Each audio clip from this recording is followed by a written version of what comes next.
Welcome back students. This is the next video of chapter 4 agriculture.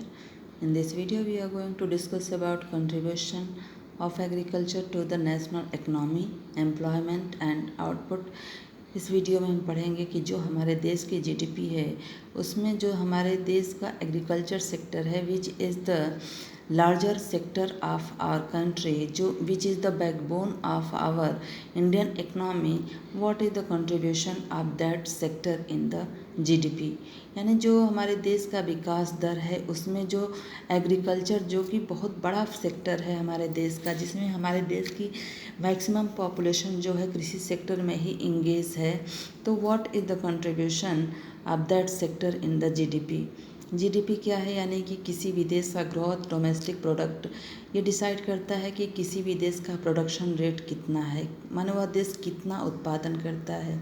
वह देश जितना ही उत्पादन करेगा ऑब्वियसली वह देश इकोनॉमिकली उतना ही स्ट्रांग होता जाएगा, क्योंकि वह अपने चीज़ों को मार्केट में ज़्यादा से ज़्यादा बाहर सेल करेगा, बाहर निर्यात करेगा और वह देश उतना ही प्रॉफिट करेगा। तो जो सेक्टर ज़्यादा से ज़्यादा प्रोडक्ट करेगा वही सबसे ज़्यादा जीडीपी में भी कंट्रीब्यूशन करेगा। तो इसमें हम देखेंगे कि except industry and service, what is the main role of agriculture sector to contribute in the GDP. So what we are finding that we are seeing that gross domestic product has registered a declining trend from 1951 onwards. In 2010-11, about 52% of the total workforce was employed by the farm sector, which makes more than half of the Indian population dependent on agriculture for sustenance। तो अगर हम 2010 से 11 तक देखें और 1951 से ये हम देखते आ रहे हैं कि जो एग्रीकल्चर सेक्टर का कंट्रीब्यूशन है जीडीपी में वह डाउनफॉल ही होता आ रहा है 2011 तक। जबकि हम ये देखते हैं कि जो भारत की जनसंख्या है जितनी, उसकी आधी से ज़्यादा जनसंख्या जो है वह कहीं ना कहीं कृषि सेक्टर में इंगेज है। फिर उसमें इतना कम क्यों कंट्रीब्यूशन उसका हो रहा है जीडीपी में, जहाँ पर इतनी बड़ी आबादी कृषि सेक्टर से जुड़ी हो और उसमें वो एम्प्लॉयड हो। तो ऑब्वियसली जब इतनी बड़ी आबादी कृषि सेक्टर में है और इतने लोग काम कर रहे हैं तो वहाँ पर तो ग्रोथ रेट ज़्यादा होना चाहिए, लेकिन हम देख रहे हैं कि वह हर साल वह डिक्लाइन ही होता जा रहा है। तो it is the matter of concern that why this is happening. The declining share of agriculture in the GDP is a matter of serious concern. और कहीं ना कहीं ये गवर्नमेंट को सोचने के लिए बाध्य कर रहा है कि इस तरह से जीडीपी में इस सेक्टर से इतना कम कंट्रीब्यूशन क्यों होता जा रहा है, क्यों इसका हर साल स्तर गिरता जा रहा है। And because any decline and stagnation in agriculture will lead to decline in other sphere. और कहीं ना कहीं अगर इस सेक्टर से इतना कम कंट्रीब्यूशन हो रहा है तो बहुत सारे चीज़ों को इफ़ेक्ट करेगा, हमारे देश के इकनॉमी को इफ़ेक्ट करेगा, क्योंकि हमारे देश की इकनॉमी कहीं ना कहीं उस सेक्टर पर ज़्यादा डिपेंड करती है जिस सेक्टर में ज़्यादा से ज़्यादा लोग एम्प्लॉयड हैं और उसमें काम कर रहे हैं। तो लोग काम कम ज़्यादा कर रहे हैं लेकिन प्रोडक्शन उससे बहुत कम हो रहा है। तो ऑब्वियसली इस चीज़ को सोचने वाली बात है and government must taken action on this matter as soon as possible. Considering the importance of agriculture in India, the government of India made concerted effort to modernize agriculture। इस चीज़ को देखते हुए, इस महत्व को जानते हुए कि एग्रीकल्चर जो है सेक्टर जो है भारत का वो सबसे बड़ा सेक्टर है और अगर इसका कम कंट्रीब्यूशन हो रहा है जीडीपी में तो कहीं ना कहीं इसको बेहतर करने की ज़रूरत है, इसको मॉडर्नाइज करने की ज़रूरत है और इसको ऑब्ज़र्व करने की ज़रूरत है कि आखिर वो रीज़न क्या है जिसकी वजह से हमारा कृषि सेक्टर जो है वह डिक्लाइन होता जा रहा है और उसका कंट्रीब्यूशन भी भारत के इकनॉमी में कम होता जा रहा है। And that is why government establish one organization, एक ऑर्गेनाइजेशन वो इस्टेब्लिश की है जिसको कहते हैं ICAR।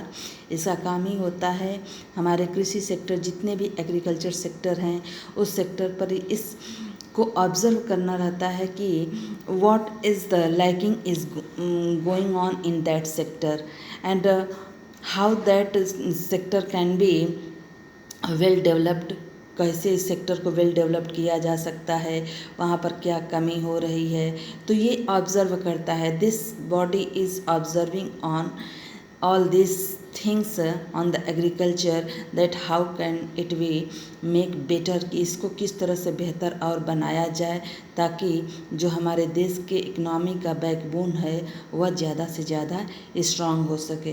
तो these are something on which this organization are observing and try to well developed all these things. From the table 4.1, it is clear that though the GDP growth rate is increasing over the years, हम अगर 4.1 के table को देखें तो उसमें हम पाते हैं कि जो दो और सेक्टर उसमें दिए हैं, जैसे इंडस्ट्री या सर्विसेज के सेक्टर जो दिए हैं, तो उसमें हम देख रहे हैं कि हर साल इस इंडस्ट्री या जो ये सेक्टर हैं इनका कहीं ना कहीं जीडीपी में जो कंट्रीब्यूशन है वो बढ़ा है। लेकिन if we are seeing the contribution of agriculture, we are finding that it decline per year, कि कहीं ना कहीं यह हर साल कम होता गया है इसका कंट्रीब्यूशन जो है वह जीडीपी में।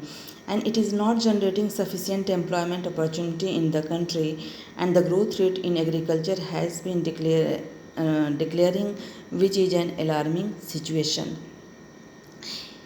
तो वी आर फाइंडिंग दैट इनका जीडीपी में कंट्रीब्यूशन तो हो रहा है, लेकिन लोग जो हैं उनको एम्प्लॉयमेंट नहीं मिल, माने वो उनको रोज़गार नहीं मिल पा रहा है।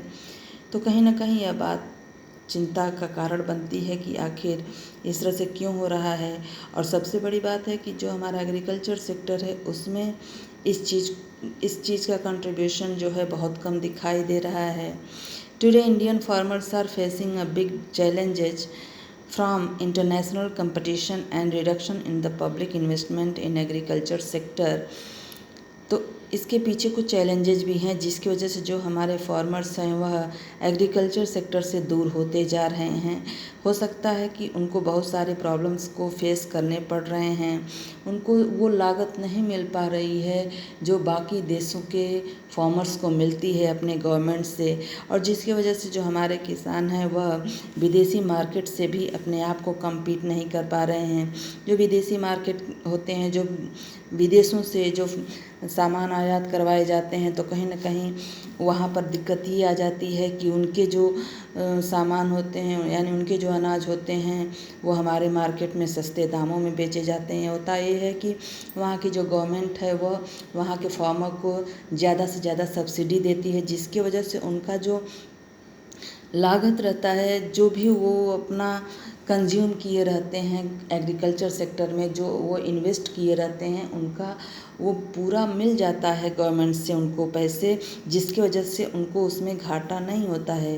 लेकिन हमारे किसानों के साथ वह नहीं हो पाता है। यहाँ चीज़ें महंगी हो जाती हैं, लेकिन सरकार की तरफ से जो उनको मिलनी चाहिए सुविधा वो बेहतर नहीं मिल पाने की वजह से वो ज़्यादा ग्रोथ नहीं कर पा रहे हैं एग्रीकल्चर सेक्टर में। और जो भी ग्रोथ कर रहे हैं तो उसमें इतने ज़्यादा हाई क्वालिटी सीड चाहिए। जाहिर सी बात है कि बेहतर ग्रोथ के लिए बेहतर क्वालिटी की सीड चाहिए, उसको बेहतर इरिगेशन चाहिए, बेहतर फर्टिलाइज़र चाहिए, बेहतर फर्टाइल सॉइल चाहिए। तो इन सब चीज़ों के लिए उनको कहीं ना कहीं पैसे भी खर्च करने पड़ते हैं। तो ज़्यादा पैसा लगा कर खेती करते तो हैं, लेकिन जब मार्केट में उसको बेचने जाते हैं तो कहीं ना कहीं उनका ज़्यादा महंगा होने की वजह से लोग जो सस्ते अनाज हैं उसको ख़रीदते हैं और इनके अनाज कम बिक पाते हैं, क्योंकि इनके अनाज जो होते हैं वो महंगे होते हैं। तो इसकी वजह से भी कहीं ना कहीं किसान जो हमारे हैं वह एग्रीकल्चर सेक्टर से दूर होते जा रहे हैं और यह सेक्टर अपना कम कंट्रीब्यूशन कर Moreover, reduction in import duties on agricultural product have proved detrimental to agriculture in the country। और हम जाहिर सी बात है कि जो हमारे किसान हैं वह उनको फ्री मार्केट नहीं मिल पा रहा है, जिसकी वजह से वह अपने अनाज को कहीं और ले जाकर अच्छे दाम पर बेच सकें। तो इसकी वजह से भी जो एग्रीकल्चर सेक्टर है उसमें उसका कंट्रीब्यूशन कम होता जा रहा है। Farmers are withdrawing their investment from agriculture causing a downfall in the employment in agriculture. उसमें संसाधन भी कम होते जा रहे हैं। जाहिर सी बात है कि जो लैंड है वह लैंड जो है वो उतनी ही रहेगी, वो तो बढ़ेगी नहीं।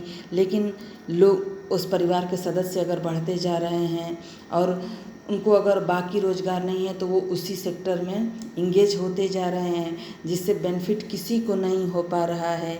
और यही वजह है कि जो हमारे छोटे किसान हैं वह कृषि सेक्टर से दूर होते जा रहे हैं, क्योंकि उसमें उनको बेहतर अपना नहीं मिल पा रहा है। बल्कि देखा जाए तो जो माने जो सरकार के द्वारा बनाए गए जो भी पॉलिसीज़ हैं उसका उपयोग बड़े किसानों के द्वारा कर लिया जाता है, क्योंकि जो बड़े किसान हैं उनके पास ज़मीन भी ज़्यादा होती है और वो ज़्यादा से ज़्यादा अपना ग्रोथ भी कर लेते हैं एग्रीकल्चर में। लेकिन जो छोटे किसान हैं उनके पास कम लागत होने की वजह से, कम ज़मीन होने की वजह से वह बेहतर नहीं कर पाते हैं एग्रीकल्चर में, और जिसकी वजह से वह एग्रीकल्चर सेक्टर से हट करके अपने आजीविका के लिए किसी और रोज़गार पर डिपेंड होना शुरू कर देते हैं या शहरों की तरफ वो रुख कर लेते हैं, जिसकी वजह से कहीं ना कहीं एग्रीकल्चर सेक्टर में कमी आती जा रही है। तो there are some factors which is showing that because of this reason farmers are showing their disinterest in the agriculture में फार्मर के जो इंटरेस्ट हैं वो कम होने की वजह से यह जो सेक्टर है, यह जो बैकबोन है, यह बहुत कम अपना योगदान जीडीपी में दे पा रहा है। So student, this is all about the contribution of agriculture in the GDP sector. In the next video we will study about the food security. Till then, bye.